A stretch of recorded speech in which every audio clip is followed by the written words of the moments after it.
All right, let's talk about the fundamentals of business credit here. When we talk about building a business credit score, we're talking about having a business that is set up and structured in such a way that it not only is able to build business credit, but that when you are connected to the resources that do report to the business credit bureaus, that your company is able to receive those and accumulate a score. Where a lot of businesses falter with this is there's a couple things that are missing on their initial structure of their business that need to get fixed. And there's also a lot of misnomers kind of about business credit, but we'll kind of walk through that as we do this. So what I've got here today is just the 10 rules of building business credit. It's fairly simple overall. Our first rule is simply that you need to have an LLC or a corporation in order to do this. So you can't build business credit under a sole proprietorship.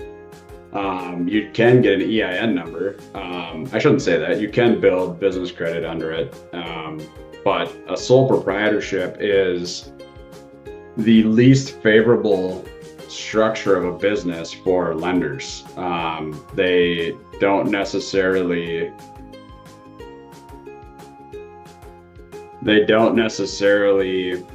look at a sole prop as a real business. It's more like a trial business. So the sooner you can go to an LLC or a corporation, the better off you are. Why? Because that is when your timer starts for time in business. So get an LLC, get a corporation set up. Make sure you get your EIN number. Your EIN number is your social security number for your business. Make sure you get a business bank account that gets set up under that business name so that you can have it open. I always recommend going with a larger branch, like a bigger tier 1 lender, just because it gives you more flexibility as a bank account. As you're going through and setting up your business, the lenders want to see professional looking aspects of your business. So do you have a business phone number and is it registered with 411? Do you have a Google My Business page? Do you have social media pages for your business? What does your personal social media page look like? Is it professional or is it not so professional? Like, these are things that get taken into account of this. So, set up a Google My Business account. It doesn't take that long. It's like $21 a month and it's worth it. Because then you can get a domain that doesn't end in Gmail or Yahoo or Outlook or whatever. It needs to end in at your business. So like, for instance, mine is Blue Sky Biz Solutions. I have it as Paul at Blue Sky Biz Solutions.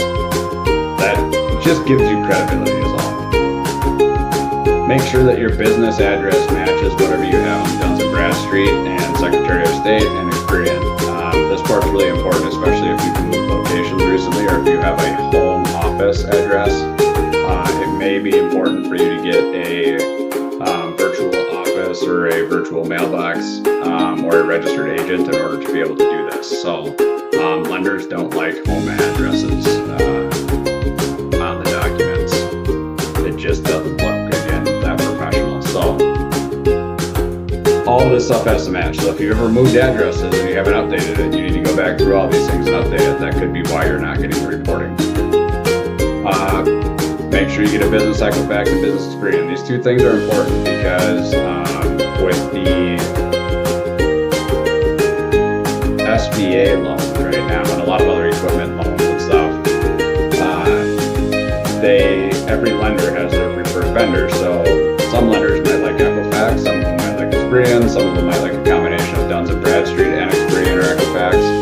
So if you don't build your business credit up the right way, you're going to have a lot of confusion with this stuff. So make sure you take the time to build it up properly. You should have a business Duns and Bradstreet number. Your Paydex should be over 85. Your Experian number should be over 80, and your Equifax at a minimum needs to be over 450.